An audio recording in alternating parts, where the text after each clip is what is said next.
5 സെഷനുകളിലായി സാഹിത്യത്തിലെ വിവിധ മേഖലകളെക്കുറിച്ചുള്ള ചർച്ചകൾ നടന്നു. ഇപ്പോൾ ഈ സായന്തനത്തിൽ കാവ്യോത്സവം എന്ന പേരിലുള്ള പരിപാടിയാണ് നടക്കാൻ പോകുന്നത്. ഉത്സവങ്ങൾ തീർച്ചയായും ആനന്ദദായകമാണ്. കാവ്യങ്ങളിലൂടെ നമുക്ക് നമ്മുടെ പരിചയവിവരങ്ങൾ പറയാനും അതുപോലെ സാമൂഹിക വ്യവസ്ഥിതിക്കെതിരായി ആക്രോശിക്കാനും പ്രത്യാശകൾ പുലർത്താനുമൊക്കെ ഉള്ള അവസരങ്ങളൊരുക്കുന്നു. ഇന്നിപ്പോൾ ഇവിടെ അത്തരമൊരു വേളയിൽ കാവ്യോത്സവ പരിപാടി ഉദ്ഘാടനം ചെയ്യുന്നത് പ്രശസ്ത എഴുത്തുകാരൻ, കവിയും നോവലിസ്റ്റും അതുപോലെ തന്നെ സാഹിത്യ വിമർശകനുമായ അധ്യാപകൻ ശ്രീ കൽപ്പറ്റ നാരായണമാക്കിയെടുക്കുന്നത്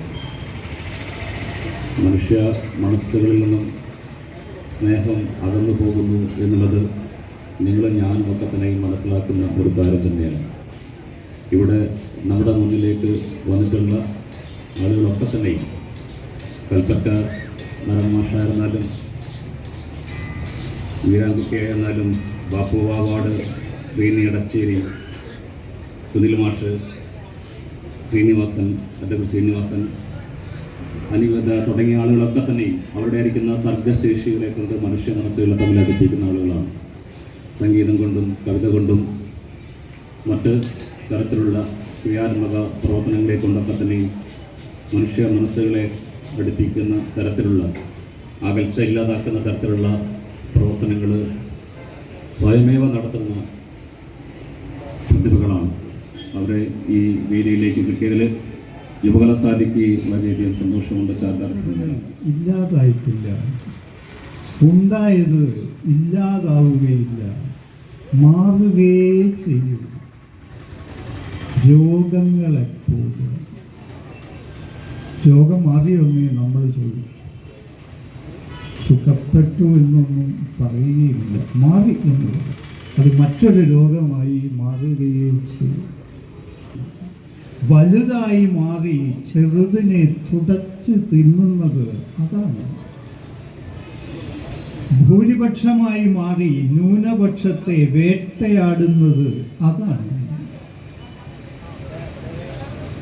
അത് മാത്രം അതിജീവിച്ചാൽ മതി എന്ന് കരുതുന്നതിലെ അതാണ്.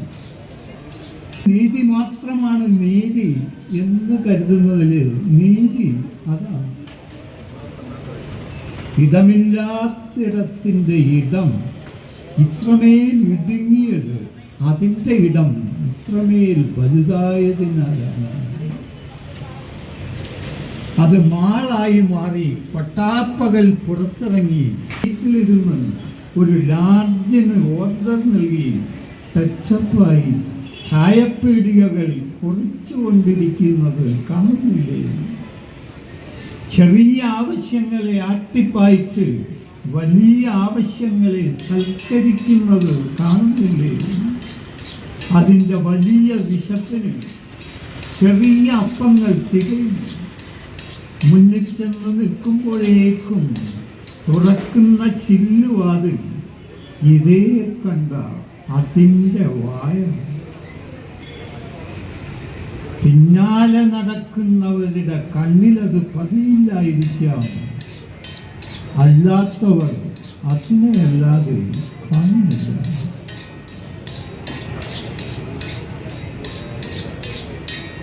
എന്താണ് കവിത എന്ന് ചോദിച്ചാൽ ഓരോരുത്തർക്കും ഓരോ ഉത്തരം ഉണ്ടാവും.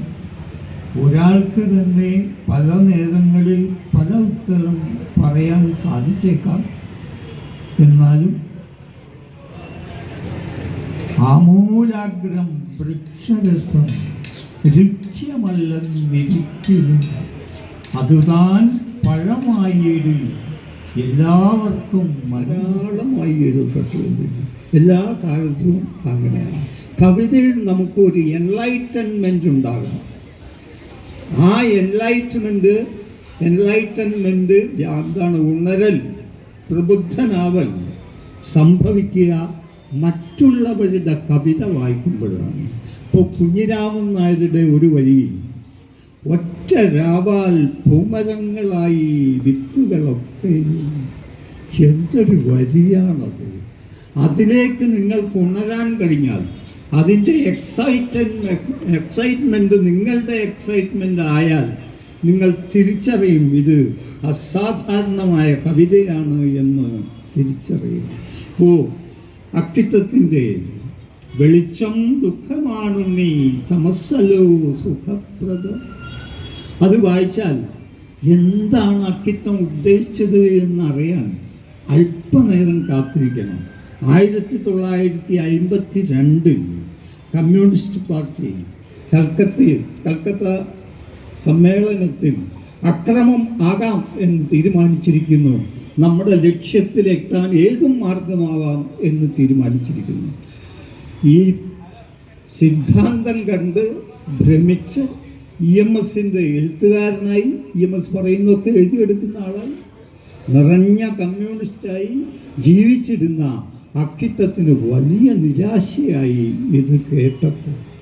അക്രമം വഴിയായി സ്വീകരിക്കുന്ന ഒരു പ്രസ്ഥാനത്തിൻ്റെ കൂടെ ഒരു കാലത്തെ സാംസ്കാരിക പ്രവർത്തനം കൊണ്ട് 50 വയസ്സ് തികയ്ക്കുന്ന യുവകലാ സാഹിതിയുടെ ഈ സാംസ്കാരിക ഉത്സവത്തിന് എല്ലാ അഭിവാദ്യങ്ങളും നേരുന്നു. മാർക്കേസിൻ്റെ ഏറ്റവും പ്രസിദ്ധമായ ആത്മകഥയിൽ living to tell the tale എന്ന ഇംഗ്ലീഷിലേക്ക് വിവർത്തനം ചെയ്ത ആത്മകഥയിൽ താനൊരു കഥയെഴുത്തുകാരനാണെങ്കിലും കഥ പറച്ചിലുകാരനാണെങ്കിലും തനിക്ക് ഏറ്റവും ഇഷ്ടം കവിതയാണ് എന്ന് പല സന്ദർഭത്തിൽ പറയുന്നു. കുട്ടിയായിരുന്നപ്പോൾ സയൻസ് ഗണിതശാസ്ത്ര ക്ലാസ്സുകളിൽ അത്രയൊന്നും ഇഷ്ടം കൂടാതെ ഇരിക്കുകയും വാചാ പരീക്ഷകൾ ഉണ്ടാകുമ്പോൾ അധ്യാപകരെ തോൽപ്പിക്കാൻ വേണ്ടി ആ വിഷയവുമായിട്ടൊന്നും ബന്ധമില്ലാത്ത കവിതകൾ ചൊല്ലി അവരെ വിസ്മയിപ്പിച്ച് മാർക്ക് കരസ്ഥമാക്കിയതിനെ കുറിച്ചൊക്കെ അദ്ദേഹം വിവരിക്കുന്നുണ്ട്. അധ്യാപകർ അത്ഭുതപ്പെടാൻ കാരണം ഇത്രയും ചെറിയ കുട്ടിക്ക് എങ്ങനെയാണ് ഒരു ഉറുഗ്വൻ കവിയുടെ അല്ലെങ്കിൽ പെറുവിലെ ഒരു കവിയുടെ കവിത ഇങ്ങനെ കാണാപ്പാഠമാക്കി പറയാൻ സാധിക്കുന്നു എന്നുള്ള അത്ഭുതം കൊണ്ടാണ് അവർ സയൻസിന് കവിത കേട്ടിട്ട് മാർക്ക് ഇട്ടത്. അതേ മാർക്കേസ് ഒരിടത്ത് ഒരു കവിയെ ഉദ്ധരിച്ചു കൊണ്ട് പറയുന്ന വളരെ പ്രധാനപ്പെട്ട ഒരു വാക്യം മാത്രമാണ് ഞാനിവിടെ പറയാൻ ആഗ്രഹിക്കുന്നത്. അദ്ദേഹം പറയുന്നു, മനുഷ്യവംശം ഇവിടെ നിലനിന്നു എന്നതിന് അവശേഷിക്കുന്ന ഒരേ ഒരു തെളിവ് കവിതയായിരിക്കുന്ന, മനുഷ്യവംശം ഇവിടെ നിലനിന്നിരുന്നു എന്നതിന് തെളിവായിട്ട് അവശേഷിക്കുന്ന ഒരേ ഒരു കാരണം കവിതയാണെന്നാണ് അദ്ദേഹം പറയുന്നത്. അതിലെല്ലാം ഉണ്ട്. കവിതയുടെ അനന്യതയുണ്ട്, കവിതയുടെ അതിജീവന ശേഷിയുണ്ട്, കവിതയുടെ എല്ലാ അർത്ഥത്തിലുമുള്ള പ്രഭാവങ്ങളെല്ലാം ആ വാക്യത്തിൽ അടങ്ങിയിരിക്കുന്നു. മനുഷ്യവംശത്തിൻ്റെ ഏറ്റവും പ്രധാനപ്പെട്ട ഒരു അടയാളമാണ് അത് എന്നുള്ളത്. ഈ കവിത ലോകത്തെ എല്ലാ കാലത്തും മനുഷ്യൻ അവൻ്റെ അതിജീവനത്തിന് വേണ്ടി, സാമൂഹികവും വൈയക്തികവുമായ അതിജീവനത്തിന് വേണ്ടി ഉപയോഗിച്ചിരുന്നു എന്ന് നമുക്കറിയാം. അപ്പം സൂർദാസിനെ പോലെ കബീർദാസിനെ പോലെയുള്ളവർ അവരുടെ സാമൂഹികമായ ഊർജം പ്രസരിപ്പിക്കാൻ കവിതയാണ് ഉപയോഗിച്ചത്. എല്ലാ കാലത്തും സ്വാതന്ത്ര്യ സമരം, ഏത് ജനതയുടെ കൂടെ സ്വാതന്ത്ര്യത്തിൻ്റെ സമരം വരുമ്പോൾ അത് പലസ്തീനിയൻ കവിയായിട്ടുള്ള മഹമ്മൂദ് ദർവീഷിൻ്റെ കവിതയായാലും നമ്മുടെ വെള്ളത്തോളിൻ്റെയും ഒക്കെ കവിതയായാലും ആ സ്വാതന്ത്ര്യബോധത്തെ ഏറ്റവും ഉജ്ജ്വലമായിട്ട് പ്രകാശനം ചെയ്ത കവിതയിലൂടെയാണ്. ഇന്നും മനുഷ്യൻ അവൻ്റെ എല്ലാ തരത്തിലുമുള്ള സ്വപ്നങ്ങളെ പ്രക്ഷേപിക്കാനുള്ള ആയുധമായിട്ട്, ഭാഷയിലെ ഏറ്റവും കരുത്തുറ്റ ആയുധമായിട്ട് കവിതയെ ഉപയോഗിക്കുന്നു. എല്ലാ കാലത്തും അത് ഉപയോഗിച്ചുകൊണ്ടിരിക്കുകയും ചെയ്യും എന്ന കാര്യത്തിൽ സംശയമില്ല. ഒരു ചെറിയ കവിത വായിച്ചിട്ട് 2-3 ചെറിയ കവിതകൾ വായിക്കാം. ആദ്യത്തെ കവിത കവികൾ ഇല്ലാത്തതിനാൽ. എന്താണ് കവികളുടെ കൊണ്ടുള്ള ഗുണം എന്ന് പറയാൻ ശ്രമിച്ചിട്ടുള്ള ചെറിയ കവിതയാണ്. കവികൾ ഇല്ലാത്തതിനാൽ. കരച്ചിൽ എല്ലായിടത്തു നിന്നും ഉയരുന്നുണ്ട്, കരച്ചിൽ എല്ലായിടത്തു നിന്നും ഉയരുന്നുണ്ട്. വീഴുമ്പോൾ മരം, അരയുമ്പോൾ ഉറുമ്പ്, ചൂണ്ടയിൽ പെടുമ്പോൾ മീനുകൾ. അവർക്കിടയിൽ കവികളില്ലാത്തതിനാൽ നാം അത് കേൾക്കുന്നില്ല എന്നേ ഉള്ളൂ. അവർക്കിടയിൽ കവികളില്ലാത്തതിനാൽ നാം അത് കേൾക്കുന്നില്ല എന്നേ ഉള്ളൂ. ഈ കരച്ചിലും നിലവിളികളും സ്വപ്നങ്ങളും കേൾപ്പിക്കുക എന്നുള്ളത് തന്നെയാണ് സത്യം. ഒത്തിരി കവികൾ നമുക്കത് വയലാറിനെ പോലെ, പി ഭാസ്കരനെ പോലെ, ONV സാർ, യൂസഫ് അലി കേച്ചേരി, അങ്ങനെ ഒട്ടധികം വലിയ കവികൾ ഗാനരൂപത്തിൽ അവരുടെ കവിതകൾ നമുക്ക് തന്നപ്പോൾ നമ്മളതെല്ലാം നമ്മുടെ ജീവിതത്തിലൊരു ഭാഗമായി സ്വീകരിച്ചവരാണ്. ഇന്ന് പാട്ട്, സാഹിത്യം, വിവിധ ഗാനശാഖകളാണെങ്കിൽ അവയെല്ലാം എവിടെ നിൽക്കുന്നു എന്നുള്ളത് യഥാർത്ഥത്തിൽ നമ്മളെല്ലാവരെയും വളരെ വേദനിപ്പിക്കുന്ന ഒരവസ്ഥയിലാണെന്നതാണ് സത്യം. കാരണം പാട്ടുകൾ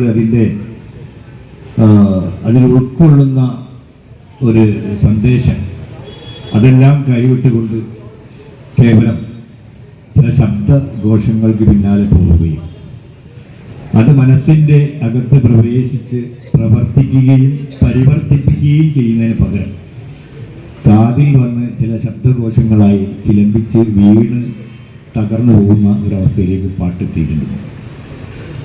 നമുക്ക് പ്രണയത്തെ പറ്റി പറയുമ്പോൾ ഇന്നൊരു പാട്ട് കേൾക്കുകയാണെങ്കിൽ ചിലരൊക്കെ എഴുതി വെച്ച പാട്ടിൻ്റെ ഇടയിൽ അത് ഒന്നുമല്ലാതായി പോകുന്ന വളരെ വേദനാജനകമായ അവസ്ഥയുണ്ട്. നമുക്കറിയാം, വയലാറൊക്കെ എഴുതിയ ഒരു കാമുകിയെ അഭിസംബോധന ചെയ്യുമ്പോൾ വയലാറ് ആ അഭിസംബോധനക്ക് വല്ലാത്തൊരു തലത്തിലേക്ക് നമ്മളെ കൊണ്ടുപോകുന്നുണ്ട്. നിത്യ കാമുകി, ഇഷ്ടപ്രാണേശ്വരി, അങ്ങനെ ഒരുപാട് സുമംഗലി എന്നൊക്കെ പറഞ്ഞിട്ട് ആ അഭിസംബോധനകൾക്ക് പകരം മറ്റ് പലതും ഇന്നത്തെ എഴുത്തുകാർ എഴുതേണ്ടി വരുന്നതിൻ്റെ ഒരു കാരണം ഞാൻ മനസ്സിലാക്കിയത്, നമുക്ക് സ്വതന്ത്രമായി എഴുതുന്നതിന് പകരം ചില അളവുകൾ അവർക്ക് കൊടുക്കുകയും ഇതിലേക്ക് പാകമായ വാക്കുകൾ നിരത്താൻ അവരെ നിയോഗിക്കപ്പെടുകയും ചെയ്യുക എന്നുള്ള വലിയൊരു ദുര്യോഗം ഇന്ന് എഴുത്തുകാർ അനുഭവിക്കുന്നുണ്ട്. നിത്യകാമുകി ഞാൻ നിൻമടിയിലെ ചിത്രവിപഞ്ചികയാകാൻ കൊതിച്ചു, ആമൃണാള മൃദുലാങ്കുലിയിലെ പ്രേമ പല്ലവിയാകാൻ കൊതിച്ചു. കാമുകിയോട് കാമുകൻ അഭിസംബോധന ചെയ്ത് പാടുകയാണ്. വിരഹം അദ്ദേഹം ആചരിച്ചത് എങ്ങനെ നമുക്കറിയാം. നിനക്കിനി കഥ മറക്കുവാനേ കഴിയൂ, നിറഞ്ഞ മാറിലെ ആദ്യ നഖക്ഷതം മറയ്ക്കുവാനേ കഴിയൂ, കൂന്തലാൽ മറയ്ക്കുവാനേ കഴിയൂ. അതിൻ്റെ പരിപൂർണത, അതിനപ്പുറം